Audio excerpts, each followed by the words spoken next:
आपको सारा लेक्चर सही तरीके से देखना होगा, समझना होगा। बहुत ही आसान और उर्दू में करके दे रहा हूँ, आपको समझना है, देखना है। फुल लेक्चर तो देखें आप पहले, बाद में डिसाइड करना कि हमें क्या करना है, ठीक है। तो welcome to CSSPMS material available here YouTube channel. My name is Salim Ahmed. आज मैं आपको बताता हूँ फर्स्ट राउंड टेबल कॉन्फ्रेंस में क्या क्या हुआ था और कितनी आसान है ये याद करना, ठीक है। तो ये पाकिस्तान का एक मूवमेंट है। चलो पहले क्विकली ओवरव्यू देता हूँ। फर्स्ट राउंड टेबल कॉन्फ्रेंस में सब इक्वल हैं ये कहा गया। सबसे पहले मेन इंपॉर्टेंट चीज़ बात ये थी कि इस कॉन्फ्रेंस में सब इक्वल हैं, कोई बड़ा नहीं कोई छोटा नहीं, ठीक है। तो कांग्रेस ने अटेंड नहीं किया था इसको, उसकी वजह थी, आगे डिटेल में डिस्कस करें। जिन्ना ने अपनी रिकमेंडेशन दे दी थी। साइमन कमीशन में जो कहा गया था फेडरलिज्म, NWFP के बारे में, सिंध के बारे में, सेपरेट इलेक्टोरेट के बारे में, सीट्स के बारे में, प्रोविंशियल ऑटोनॉमी के बारे में। साइमन कमीशन जो कहा गया था जो जिन्ना के 14 पॉइंट से मिलता जुलता था। साइमन कमीशन जिन्ना के 40 पॉइंट से मिलता जुलता था, ठीक है। तो राउंड टेबल कॉन्फ्रेंस में 3 राउंड टेबल कॉन्फ्रेंस हुई थी, ठीक है। 1930 से 1932 तक, ठीक है। 1930 1932 तक। और a series of peace conference organized by the British government, Indian political parties. इसमें बहुत इंडिया की तमाम सारी पार्टीज, सारे लोग, दुनिया मतलब कि पूरे सब बड़े सगीर के इंडिया के पूरे सारी लोग, सारी पार्टी, प्रिंसली स्टेट जो भी लोग रहते थे, सब के सब ने ये राउंड टेबल कॉन्फ्रेंस अटेंड किया था। क्योंकि सब के लिए कानून बनाया जा रहा था, सारे मुल्क के लिए, सारी इंडिया के लिए।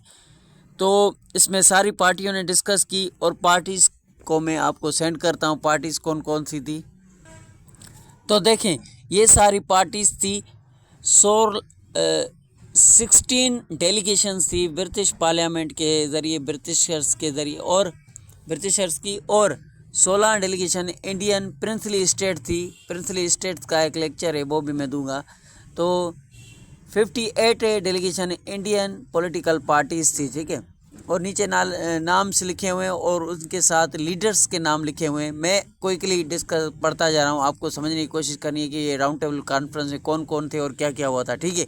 तो मुस्लिम लीग थी, हिंदू महासभा ये पार्टी थी, इसका लीडर था फर्स्ट राउंड टेबल कॉन्फ्रेंस में ये मौजूद थी पार्टी, ठीक है। उसके बाद हिंदू महासभा ये था, मुस्लिम लीग थी, और जो 58 डेलीगेशन थे ना उनकी ये नाम ये लिस्ट लिखी हुई है, ठीक है। मैं क्विकली डिस्कस करता जा रहा हूँ राउंड टेबल कॉन्फ्रेंस में क्या हुआ था और क्या क्या चीज़ें थी, ठीक है। इसके लिए ये पार्टीज़ आप देख लें, ये सारी पार्टीज उसमें शामिल थी।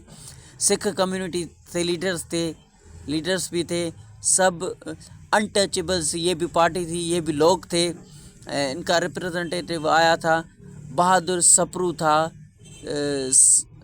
सरदार उला सरजा सराजुद्दीन दौला सिंह था, और BR एम्बेस्कर था। और ये पार्टियां थी, ये सारी राउंड टेबल कॉन्फ्रेंस में। आज आगे देखें, डिस्कस करते हैं क्विकली कि राउंड टेबल में क्या क्या हुआ था और राउंड टेबल कॉन्फ्रेंस क्या थी, ठीक है। इससे पहले हम डिस्कस कर चुके थे इलाहाबाद एड्रेस, ठीक है। तो उसकी बात करते हैं। फर्स्ट राउंड टेबल कॉन्फ्रेंस 1930 को हुई थी। मुस्लिम लीडर्स डिवाइड हो गए थे 2 हिस्सों में, क्योंकि वहाँ पर एक खुतबा इलाहाबाद एड्रेस इंडिया के अंदर चल रहा था, और आधे मुस्लिम्स लीग के लीडर्स राउंड टेबल कॉन्फ्रेंस के लिए गए थे, ठीक है। इलाहाबाद एड्रेस हमने कल लेक्चर दिया था। प्रेसिडेंशियल एड्रेस था अल्लामा इकबाल का, स्पीच थी अल्लामा इकबाल की, खुतबा इलाहाबाद जिसको कहा जाता है।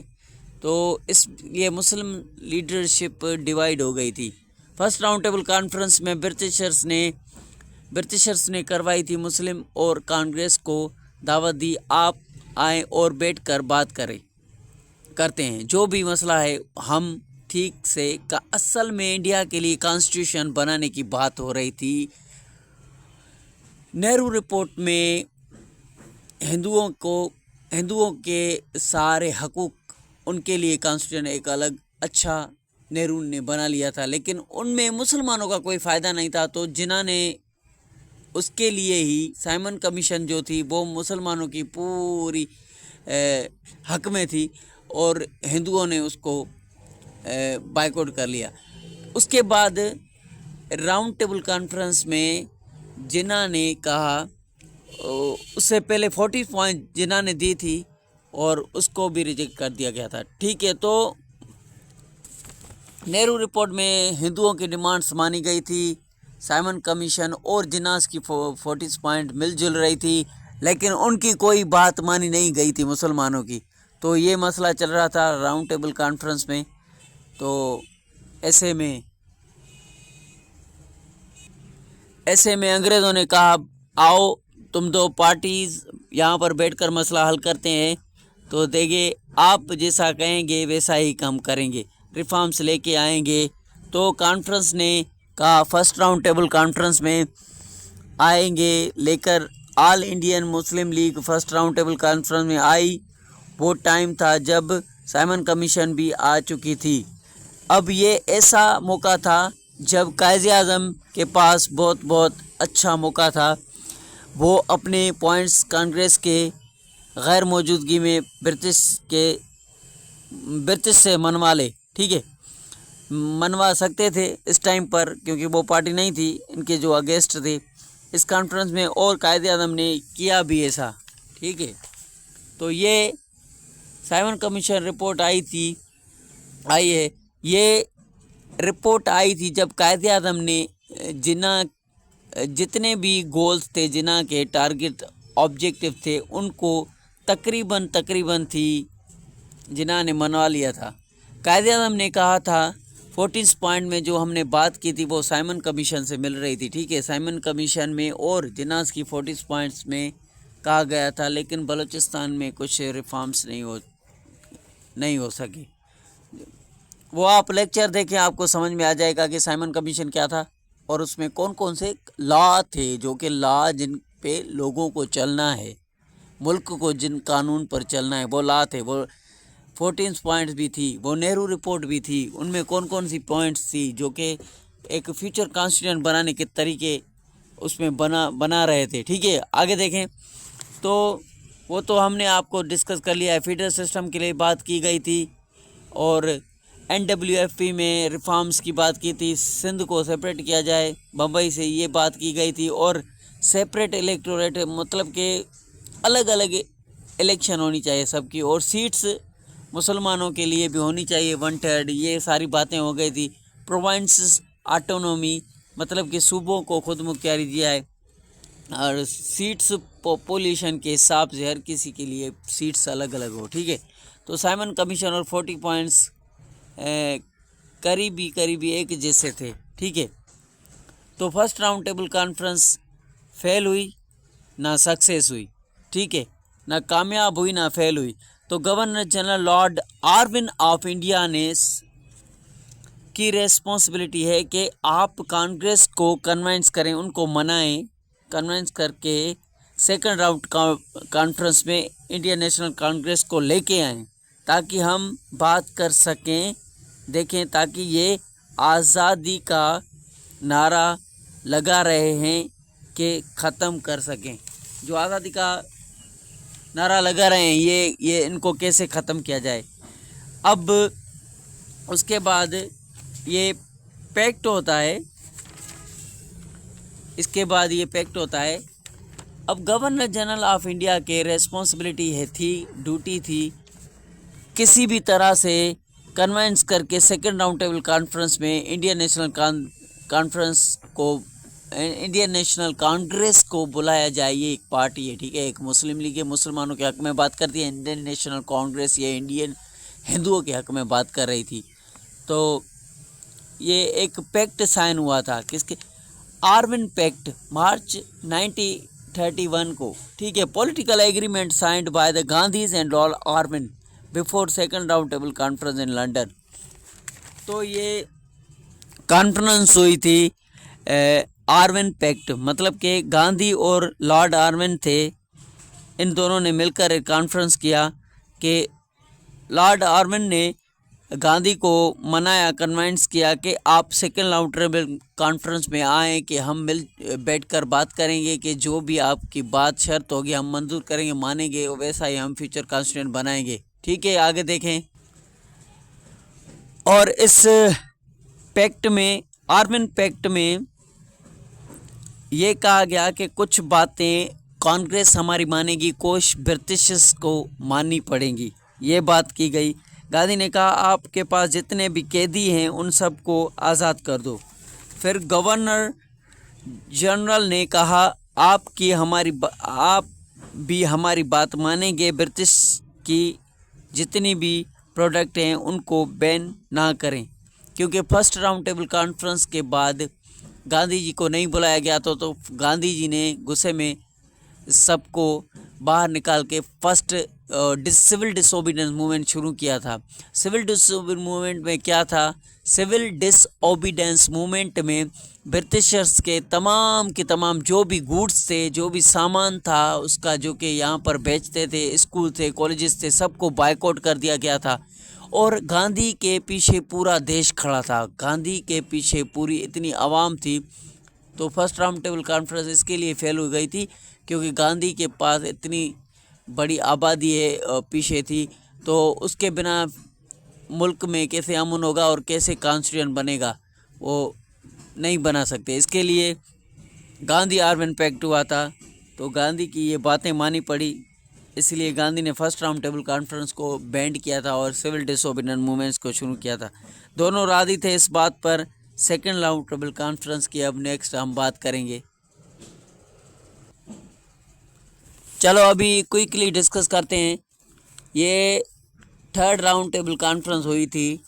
कहा गया था सब इक्वल हैं, कोई भी छोटा नहीं, कोई भी बड़ा नहीं। इस राउंड टेबल कॉन्फ्रेंस में ये कहा गया था। ठीक है, फर्स्ट राउंड टेबल कॉन्फ्रेंस 1930 को हुई थी, 1930 को हुई थी, जो कि उसके बाद एक और भी।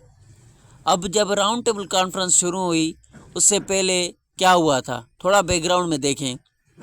जो अगस्त डिक्लेरेशन हुआ था, ये हम टॉपिक नेक्स्ट डिस्कस करेंगे। ठीक है, खुल के कि अगस्त डिक्लेरेशन क्या था, अगस्त डिक्लेरेशन क्या था। ठीक है, जो बात कही गई थी अगस्त डिक्लेरेशन के अंदर, ब्रिटिश गवर्नमेंट के ज़रिए कही गई थी बात, उस बात को जारी करने के लिए, उस बात को कंटिन्यू करने के लिए, उस पॉलिसीज़ को कंटिन्यू करने के लिए ब्रिटिशर्स ने मॉन्टेग्यू चेम्सफोर्ड रिफॉर्म्स लेके आए थे। ये मॉन्टेग्यू चेम्सफोर्ड रिफॉर्म 1990 हम पहले से डिस्कस कर चुके हैं। ठीक है, आप देखें, समझे, टॉपिक को समझे।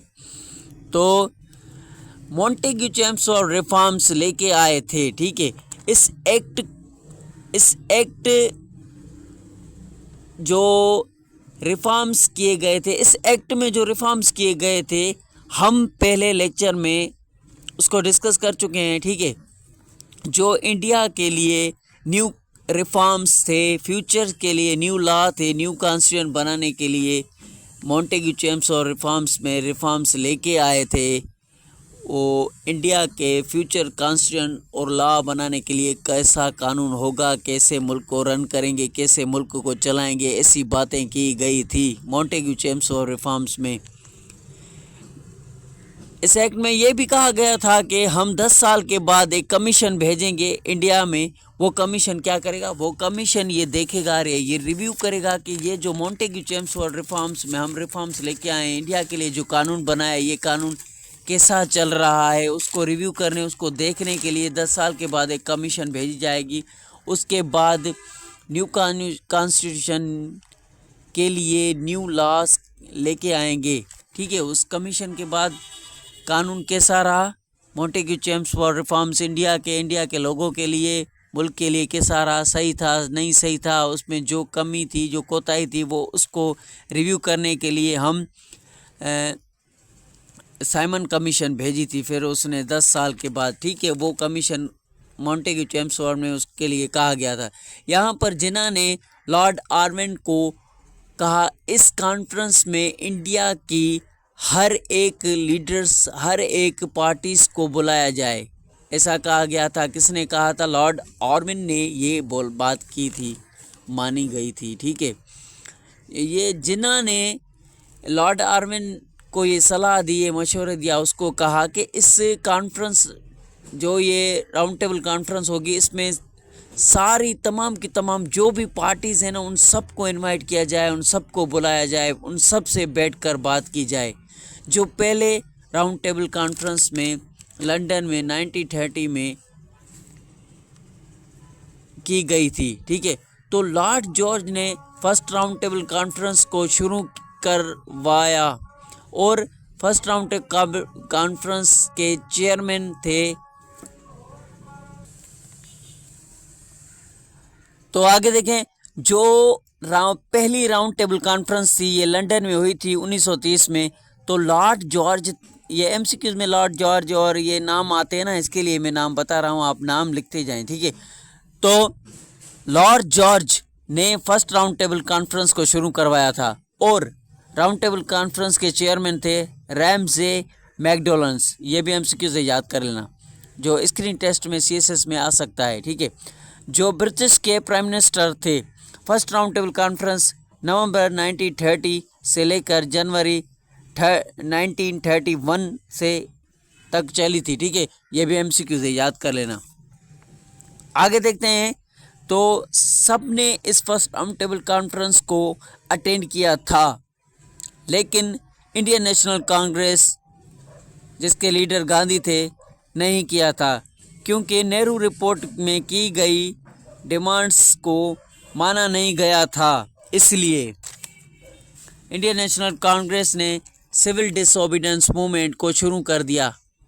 सिविल डिसोबीडियंस मूवमेंट्स में क्या था कि बाइकआउट कर दिया था ब्रिटिश के हर चीज़ को, मतलब कि ब्रिटिश के स्कूल को बाइकआउट कर दिया था। मतलब कि जो बाइकआउट का मतलब होता है कि उनको उनकी चीज़ें खरीद करते हैं, जो हम बाहर से आते हैं उनको बाइकआउट करना, मतलब कि उनसे अब खरीद नहीं करेंगे, उनको बंद कर दिया जाता है। ठीक है, तो ब्रिटिशर्स के स्कूल कॉलेजेस में स्टूडेंट्स, जो कोर्ट्स थी, जो भी सब चीज़ें को, ये सिविल डिसोबीडियंस मूवमेंट्स, मैंने खिलाफत मूवमेंट वाला है वो मैं फुल लेक्चर दे चुका हूँ। उसमें आपको सिविल डिसोबीडियंस मूवमेंट की में जो हुआ था वो सारा उस खिलाफत मूवमेंट में मैं डिस्कस कर चुका हूँ। ठीक है, तो खिलाफत मूवमेंट वाला लेक्चर इस चैनल की प्लेलिस्ट में है। यहाँ पर सबसे आगे बात करते हैं राउंड टेबल कॉन्फ्रेंस की। यहाँ पर सबसे कहा गया इंडिया को डोमिनेंट स्टेटस। अब मैं आपको एक बात बताता हूँ कि इस राउंड टेबल कॉन्फ्रेंस में कौन कौन सी बातें की गई थी, वो बातें भी तो ज़रूरी है ना हमको बताने की। फर्स्ट राउंड टेबल कॉन्फ्रेंस हुई थी, उसमें बातें कौन कौन सी हुई थी, उसमें क्या क्या डिस्कस किया गया था, उन चीज़ों को अब बात करते हैं। यहाँ पर सब ने कहा इंडिया को डोमिनियन स्टेटस दिया जाए, मतलब कि स्वराज पूरा का पूरा इंडिया वालों का मुल्क है और इंडिया वालों की पूरी हुकूमत इंडिया वालों के हाथ में दी जाए और ब्रिटिशर्स यहाँ से निकल जाए, ऐसी मतलब की बात थी, डोमिनियन स्टेटस दिया जाए। स्टार सबको, ये बात सबको, डोमिनियन स्टेटस वाली सबको मंजूर थी। यहाँ पर सभी राजी थे और सब ने कहा फाइनेंस ऑफ डिफेंस को छोड़कर बाकी सब डिपार्टमेंट्स इंडिया को दिए जाएंगे। इसमें ये भी बात की गई थी कॉन्फ्रेंस में। ठीक है, अब आपको ये बात समझ में आए या ना आए, लेकिन बातें यही थी जो कि हो रही थी। डोमिनियन स्टेटस मिलना चाहे इंडिया को, इंडिया वाले बोल रहे थे कानून की स्ट्रगल चल रही है एक किस्म की। हमारे मुल्क में कौन सा कानून हो, ब्रिटिश यहाँ से चली जाए, हम अपने मुल्क को अपने सूबों बनाएं, उनको खुद ही रन करेंगे, हर चीज़ हम अपने अपने, मतलब कि एक मुल्क को कैसे रन करना है। जैसे आज पाकिस्तान के अंदर सूबे हैं, सूबे में मिनिस्टर्स हैं, गवर्नर्स हैं, फेडरल सिस्टम है, फिर उसके नीचे सूबे हैं, प्राइम मिनिस्टर है, प्रेसिडेंट है, ऐसी बातें हो रही थी और आस्ते आस्ते ये बन गए और पाकिस्तान आज़ाद हो गया। समझने की कोशिश करें, बस ये बातें ऐसी बातें हैं, ऐसा ही सब कुछ लिखा हुआ है हर किताब में, हर चीज़ में, हर वेबसाइट पर, यूट्यूब पर, जहाँ भी आप देखेंगे यही बातें घूमा फिरा के सब करते हैं, लेकिन आसान करके कोई नहीं देता। मैं आसान करके दे रहा हूँ, आप समझने की कोशिश करें। यहाँ पर सभी राज़ी थे और सब ने कहा फाइनेंस ऑफ डिफेंस, मतलब कि जो आर्मी है मुल्क की, उसकी जो फाइनेंस है, उसका जो पैसा है, ख़जाना है, उनको छोड़कर बाकी सारे डिपार्टमेंट्स इंडिया को दे दिए जाएं। ये बात सबको मंजूर थी, ओके कर दिया सबने, ओके ठीक है। तो सबको अपनी अपनी सेल्फ गवर्नमेंट देनी चाहिए, ऐसा भी कहा गया। जो पार्टीज़ मैंने डिस्कस की, जो पार्टीज़ मैंने दिखाई, उनको सेल्फ गवर्नमेंट, हर किसी को अपनी अपनी हुकूमत दी जाए, ठीक है। उनके लीडर्स से, उन लीडर्स के लीडर्स तो वो थे, उन पार्टीज़ के उन लीडर्स के मतलब सेल्फ गवर्नमेंट, उनको अपनी हुकूमत दी जाए। वो अपने अपने सूबों को, अपने अपने इलाकों को, अपनी अपनी स्टेट्स को खुद रन करेंगे, ठीक है। ऐसा कहा गया इस राउंड टेबल कॉन्फ्रेंस में। और सेल्फ गवर्नमेंट की बात की गई, सबको सेल्फ गवर्नमेंट एक साथ। और एक और बात यहाँ पर की गई, सबको सेल्फ गवर्नमेंट दी जाएगी और वो सेल्फ गवर्नमेंट यूनाइटेड रहेगी, यूनाइटेड बॉडी होगी सेल्फ गवर्नमेंट की फेडरल सिस्टम के अंडर। वो उन सब के लिए जो कानून बनाएगा वो एक फेडरल सिस्टम होगा, वहाँ से हर सूबे के लिए कानून बनेंगे और उन सूबे में वो नाफिज करेंगे, इम्पोर्ट करेंगे। जैसा कि आज फेडरल सिस्टम है पाकिस्तान में सेंट्रल सबसे बड़ा सूबा, तो मतलब कि सबसे बड़ा एडमिनिस्ट्रेशन कौन सी चीज़ है, फेडरल है। फेडरल्स के नीचे जो बॉडी है ये पूरी गवर्नमेंट की, फिर सूबे हैं, उनको कैसे रन किया जा रहा है, मुल्कों के मिनिस्टर से, गवर्नर से, चेयरमैन है, चीफ मिनिस्टर से, ये कैसे मुल्क को आज पाकिस्तान में जैसा चल रहा है सिस्टम, ये जो बॉडी है ना गवर्नमेंट की फेडरल, उसके नीचे क्या क्या आता है, जुडिशरी, लेजिस्लेचर एंड इम्प्लीमेंटेशन, उसमें क्या क्या आता है, बाइकैमरल लेजिस्लेचर और प्राइम मिनिस्टर, प्रेसिडेंट, ये सारी बॉडी में एक वीडियो में डिस्कस करूंगा। आप कमेंट करेंगे तो आपको बना के दूंगा लेक्चर, बहुत ही अच्छी तरीके से आसान उर्दू में। तो thank you, keep watching, stay connected. CSS PMS material available here YouTube channel. My name is Salim Ahmed. Thank you. Keep watching. Stay connected. Subscribe, like, comment, जो भी चाहिए कमेंट्स करें। Thank you.